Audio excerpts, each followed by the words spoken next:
పోలవరం ఆంధ్రప్రదేశ్ వాసుల చిరకాల స్వప్నం. దశాబ్దాల తరబడి ఎదురుచూస్తున్న కలల ప్రాజెక్టు.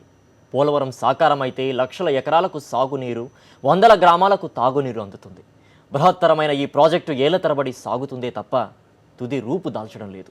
పాలకుల నిర్లక్ష్యం, కాంట్రాక్టర్ల దోపిడీతో ఎప్పటికప్పుడు అంచనా వ్యయం పెరిగిపోతుందే తప్ప ప్రాజెక్టు ఫలాలు ప్రజలకు అందడం లేదు.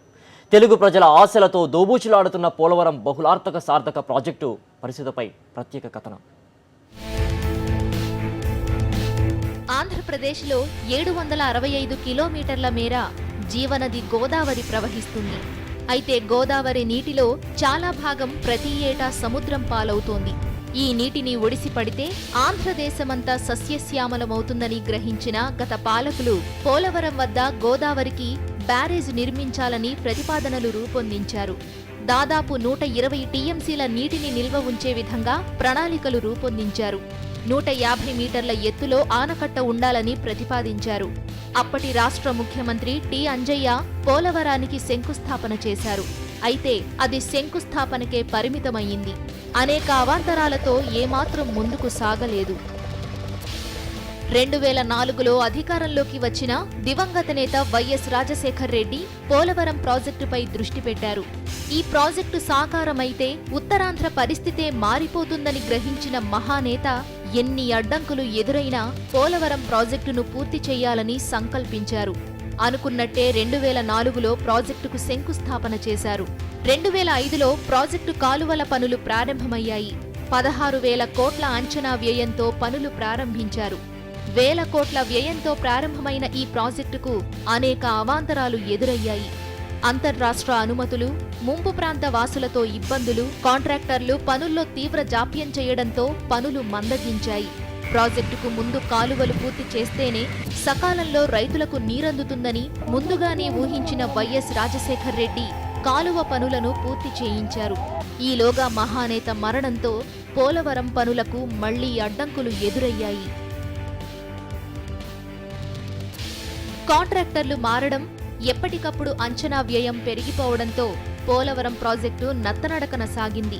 ప్రభుత్వం కూడా ఈ వ్యవహారంపై దృష్టి సారించకపోవడంతో పనులు దీర్ఘకాలం వాయిదా పడుతూ వచ్చాయి. ముంపు ప్రాంత వాసులకు పరిహారం సరైన రీతిలో చెల్లించకపోవడం, అంతర్రాష్ట్ర అనుమతుల విషయంలో అడ్డంకులు ఏర్పడడంతో 10 ఏళ్లు గడుస్తున్నా ప్రాజెక్టు హెడ్వర్క్స్ పనులు సాగుతూనే ఉన్నాయి. ఇప్పటి వరకు ప్రాజెక్టు హెడ్వర్క్స్ నిర్మాణం ప్రారంభం కాలేదు. పోలవరం ప్రాజెక్టు పూర్తయితే ఆంధ్ర రాష్ట్రంలో 27 లక్షల ఎకరాల ఆయకట్టుకు నీరందుతుంది. ఉభయ గోదావరి జిల్లాల్లో 10 లక్షలు, కృష్ణా జిల్లాలో మరో 13 లక్షల ఎకరాల ఆయకట్టు స్థిరీకరణ జరుగుతుంది. పోలవరం నుంచి విశాఖపట్నం వరకు 182 కిలోమీటర్ల దూరం ఉన్న ఎడమ కాలువ ద్వారా 4 లక్షల ఎకరాలకు నీరందుతుండగా 170 కిలోమీటర్ల పొడవున్న కుడి కాలువ ద్వారా విజయవాడ వరకు ఉన్న మరో 3,20,000 ఎకరాల భూములకు అదనంగా నీరు సరఫరా చేయవచ్చు. పోలవరం రిజర్వాయర్లో భారీగా నీటిని నిల్వ చేసే అవకాశం ఉంది. ఈ ప్రాజెక్టు ద్వారా 960 మెగావాట్ల విద్యుత్ ఉత్పత్తి చేసేందుకు ప్రణాళికలు రూపొందించారు. మెట్ట ప్రాంతంలో 540 గ్రామాలకు తాగునీరు అందించే వీలుంది. బాబు జగజ్జీవన్ రామ్ సుజల స్రవంతి పథకంలో భాగంగా విశాఖ, విజయనగరం, శ్రీకాకుళం జిల్లాల్లో 3 లక్షల ఎకరాలకు సాగునీరు అందించవచ్చు. ఇంతటి ప్రాధాన్యత ఉన్న ఈ ప్రాజెక్టుకు సమీపంలో పట్టిసీమ ఎత్తిపోతల పథకానికి ప్రభుత్వం రూపకల్పన చేయడం దారుణమంటున్నారు రైతు నాయకులు. బృహత్తరమైన పోలవరాన్ని వదిలేసి కాంట్రాక్టర్లకు లబ్ధి చేకూర్చే పట్టిసీమను పూర్తి చేయడానికి ప్రభుత్వం ఆసక్తి చూపడాన్ని విమర్శిస్తున్నారు. అసలు పోలవరం అనే దాన్ని పూర్తి చేద్దామనే ఆలోచన రాష్ట్ర ప్రభుత్వానికి ఉంటే, కేంద్ర ప్రభుత్వంలో భాగస్వామి అయినటువంటి రాష్ట్ర ప్రభుత్వం నిమ్మక నీరెత్తినట్టు ఉండదు. ఆ ప్రయత్నాలు ఎక్కడ కూడా చేసినట్టు కూడా కనిపించలే. ఎందుకంటే 3 సంవత్సరాలు ఒక పక్క పూర్తి చేస్తామని ప్రకటిస్తున్నారు. ఇది సుమారు 7-8 వేల కోట్ల రూపాయల దాకా రమారమి ఇంకా ఖర్చు పెట్టాల్సినటువంటి అవసరం ఉంది. దాన్ని ఈ 3 సంవత్సరాల్లో కూడా ఒక ప్రణాళికాబద్ధంగా నిధులు కేటాయించుకోవాల్సినటువంటి అవసరం ఉంటుంది. ఆ వైపు ఈ ప్రభుత్వం ఎక్కడ ప్రయత్నం చేయలేదు. రాష్ట్ర ప్రభుత్వం, కేంద్ర ప్రభుత్వం కూడా నిమ్మక నీరెత్తి ఉంది. ఇది వాళ్ళలో పోలవరాన్ని పూర్తి చేయాలనేటటువంటి చిత్తశుద్ధి లేదు. అదే డబ్బులు పోలవరంలో ఇన్వెస్ట్మెంట్ చేసి పోలవరం కనుక ఇన్ టైంలో కంప్లీట్ చేసుకోగలిగితే పోలవరం కూడా 4 సంవత్సరాల్లో కంప్లీట్ అవుతుంది. ఆ విధంగా సేమ్ అంటే పట్టిసీమ ప్రాజెక్టు మూలంగా 70 టీఎంసీల వాటర్ కృష్ణా జిల్లాకు వెళ్తుంది. పోలవరం ప్రాజెక్టు మూలంగా 80 టీఎంసీల వాటర్ కృష్ణా జిల్లాకు వెళ్తుంది. కృష్ణాకి జిల్లాకి పోలవరం ప్రాజెక్టు మూలంగా వాటర్ వెళ్తుంది. కృష్ణా జిల్లా వాటర్ వెళ్ళడానికి ఎవరికి అభ్యంతరం కాదు. కానీ అనవసరంగా అదనపు డబ్బు వేస్ట్ చేయడం అన్నది సరైన విధానం కాదు. ఎత్తిపోతల ద్వారా ఒడిశాకు 5 టీఎంసీలు, ఛత్తీస్గఢ్కు 1.5 టీఎంసీలు, కర్ణాటక రాష్ట్రానికి 21 టీఎంసీలు, మహారాష్ట్రకు 14 టీఎంసీల నీటిని అందించవచ్చు. ఈ బృహత్ పథకం ప్రయోజనాలను ముందే గ్రహించిన దివంగత నేత వైఎస్ రాజశేఖర్ రెడ్డి పోలవరం పనులను వేగవంతం చేశారు. అయితే ఆయన మరణంతో ప్రాజెక్టు అభివృద్ధి కుంటుపడింది.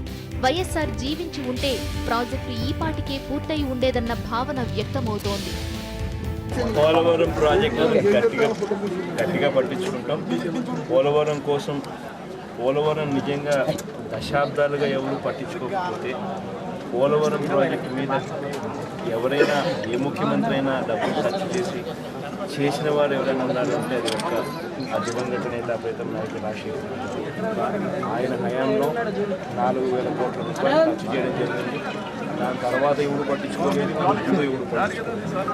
అదే పోలవరం ప్రాజెక్టు కోసం నేను కూడా స్వయంగా 100 కిలోమీటర్లు పైగా పాదయాత్ర కూడా చేశాను.